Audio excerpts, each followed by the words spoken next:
रफा के सुरंगों में इस वक्त इजराइल की सेना है और इस वक्त इजिप्ट बॉर्डर पर हमास का बह रहा पसीना है। हालात ऐसे हैं कि हमास घुटने टेकने को मजबूर दिखाई दे रहा है। नमस्कार, मैं हूं मधुरेंद्र कुमार और आप देख रहे हैं मेरे साथ रणनीति। और इजराइल की सेना ने रफा में जो रणनीति बनाई है वो इस वक्त हमास के ऊपर काम करती हुई नजर आ रही है। वो इसलिए हमास के ऊपर काम करती नजर आ रही है क्योंकि हमास ने अब खुद आगे बढ़कर युद्ध विराम की पेशकश की है। वहीं हमास जो कि इससे पहले कतर में हो रही तमाम बातचीत के दौरान ऐसे शर्तों के साथ इजराइल के सामने आ रहा था कि इजराइल ने युद्ध विराम से मना कर दिया था और उसके बाद हमने देखा कि किस तरह से 6 मई के बाद से इजराइल की सेना रफा पर अपने ऐसे खूनी, ऐसे धारदार, ऐसे जोरदार, ऐसे धमाकेदार ऑपरेशन को अंजाम दे रही है जिससे समूचा रफा हिला हुआ है। ये और बात है कि इजराइल के इस हमले से जिस तरह से मानवाधिकार का उल्लंघन हो रहा है, जिस तरह से हमास जो है वो दरअसल अपने पूरे प्रोटेक्शन के साथ रफा में बैठा हुआ था, उसे अपने बिल से बाहर तो निकल कर आना पड़ रहा है। लेकिन इस हमले के दौरान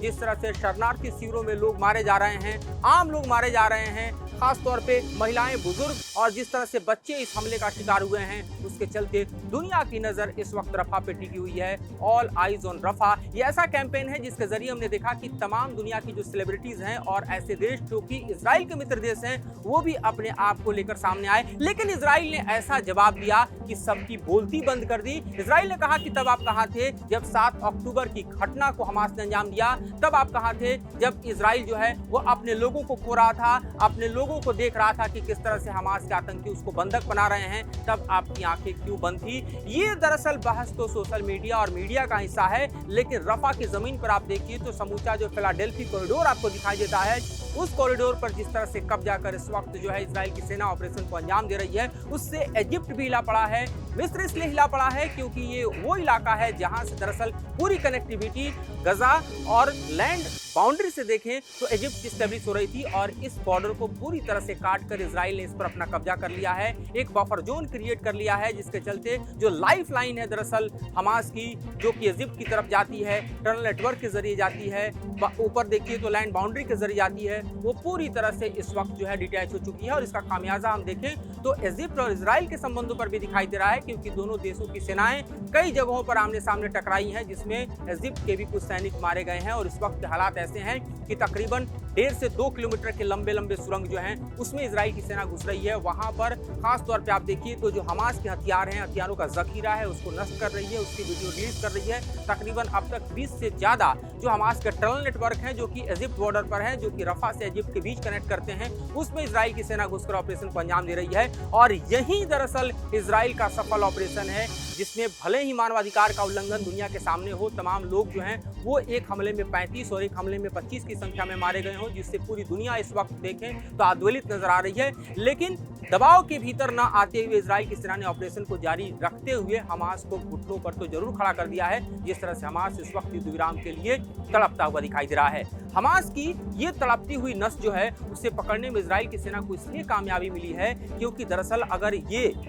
दौर और ये हालात कुछ दिन और जारी रहे तो आप समझिए कि मानवाधिकार को लेकर तो बड़े सवाल खड़े होंगे, क्योंकि जो इस वक्त का पैकेज है यूएन का या फिर असिस्टेंस है वो सब कुछ रफा की दूसरी तरफ इजिप्ट में रुका पड़ा है। लेकिन हमास का जो 4 बटालियन है, जो कि अल-कासिम ब्रिगेड का बटालियन है, वही बटालियन जिसने 7 अक्टूबर को इजराइल की धरती पर इतने बड़े घटना को अंजाम दिया था, वो रफा के इन्हीं टनल्स में छुपा हुआ था, इसी इलाके में छुपा हुआ था। और यहाँ पर इस वक्त इजराइल की सेना उसे चुन चुन कर टारगेट कर रही है, जिसके चलते अब हमास कह रहा है कि वो सशर्त तैयार है युद्ध विराम के लिए। लेकिन इजराइल दरअसल नहीं चाहता कि युद्ध विराम हो। क्यों इजराइल नहीं चाहता युद्ध विराम हो, यह भी समझना बेहद जरूरी है इस वक्त, जबकि इजराइल चाहता है कि उसके लोग जो बंधक हैं हमास के हाथों वो रिलीज हों। तकरीबन 130-33 ऐसे लोग हैं। लेकिन जब हमास युद्ध विराम की पेशकश कर रहा है तो फिर इजराइल क्यों राजी नहीं हो रहा है, ये समझना इसलिए भी दिलचस्प है क्योंकि इससे पहले हमने देखा था कि जब इजराइल ने युद्ध विराम हमास के साथ किया था, तकरीबन उस वक्त 120-22 लोग जो हैं हमास के हाथों जो बंधक थे इजराइल के,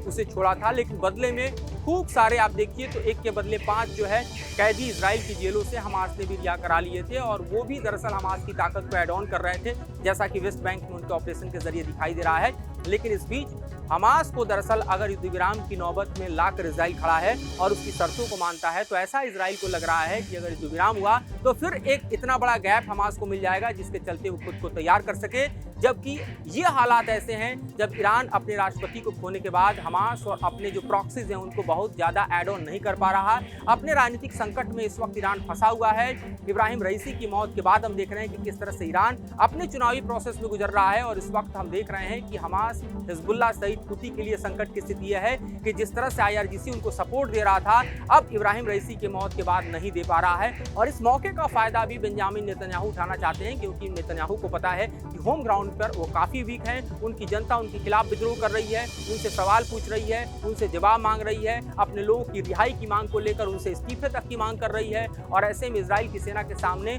कोई और विकल्प नहीं है। लेकिन इन विकल्पों के बीच हम देख रहे हैं कि किस तरह से हमास में लोग जो है मारे जा रहे हैं। 600 पाउंड के बॉम्ब जो गिराए जा रहे हैं उससे दहलता हुआ समूचा रफा दिखाई देता है, जलते हुए इसमें लोग दिखाई दे रहे हैं। जो लोग तकरीबन आप समझिए कि 7 महीने के युद्ध के दौरान गाजा से भागते हुए रफा की तरफ आके शरणार्थी बने थे, अब उनके लिए जिंदगी जीने के लिए भी जमीन नहीं दिखाई दे रही है। हमास और इजराइल के जंग के बीच उनकी जिंदगी किस तरह से तबाह और बर्बाद हो रही है ये दुनिया देख रही है। और इसीलिए दुनिया जो है वो इस वक्त आप देखें तो इजराइल के इस हमले के खिलाफ खड़ी हो रही है। तो उसका कारण भी वही है, चाहे इंटरनेशनल कोर्ट ऑफ जस्टिस की बात करें या UN की बात कर रहे हैं, ये सब युद्ध विराम की स्थिति चाहते हैं रफा में। और इसलिए चाहते हैं क्योंकि उनका मसला दरअसल इजराइल और हमास की जंग नहीं, बल्कि इस जंग के बीच जलते मरते तड़पते अपनी जिंदगी को खोते लहूलुहान होते उन लोगों की दशा है, दुर्दशा है, जो कि इस हमले का शिकार हो रहे हैं, इस हमले में पिस रहे हैं, अपनी जिंदगी को खो रहे हैं। लेकिन हम ये देख रहे हैं कि इजराइल मानने को तैयार नहीं। हमें देख रहे हैं कि हमास भले ही घुटनों पर आ गया इस हमले के बाद, लेकिन सवाल वही है कि क्या इजराइल युद्ध विराम करेगा, क्योंकि इजराइल की नीयत में और नीति में ऐसा कुछ दिखाई नहीं दे रहा। जिस तरह से नेतन्याहू या फिर हम देखें कि जो इजराइल की सेना है उसकी तरफ से आए हुए बयान बता रहे हैं, उसके मुताबिक तो ऐसा लगता है कि हमास के इस प्रस्ताव को इजराइल नहीं मानेगा। और इसलिए नहीं मानेगा क्योंकि उसको ऐसा लगता है कि मुफीद समय है जब हमास को पूरी तरह से तबाह और बर्बाद किया जा सकता है तब, जबकि इजराइल ये कह चुका है कि ये जंग इस साल के आखिर तक या उससे आगे भी जारी रह सकती है, लेकिन हम तब तक इस जंग को बंद नहीं करेंगे जब तक हमास पूरी तरह से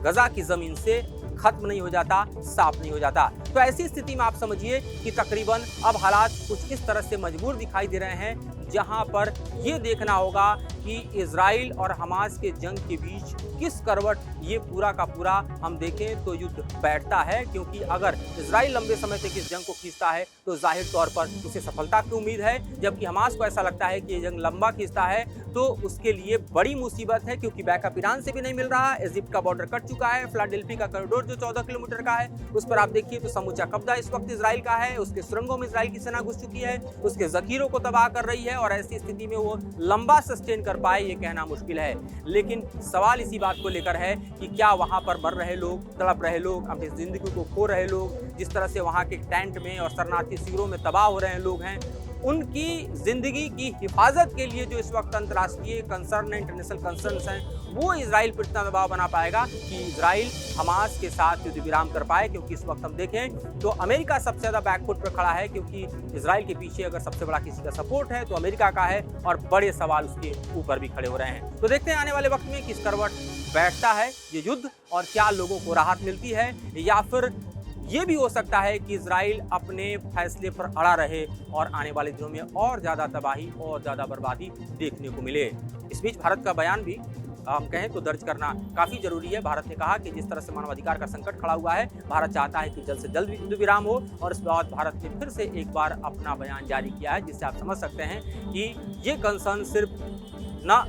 अरब के देशों का है और ना ही सिर्फ यूरोप के देशों का है, बल्कि भारत भी एक बड़ा पार्टनर है जो इजराइल को आप देखिए तो लंबे समय से क्लोज फॉलो भी कर रहा है, स्ट्रेटेजिक पार्टनरशिप में भी है, लेकिन वो फिलिस्तीन के राइट्स को भी इग्नोर नहीं कर सकता और नहीं कर रहा है। तो देखते हैं आने वाले वक्त में क्या हालात पैदा होते हैं, क्या स्थिति इस युद्ध की होती है। फिलहाल मुझे और मेरे सहयोगी अब्दुल्लाह को दीजिए इजाजत।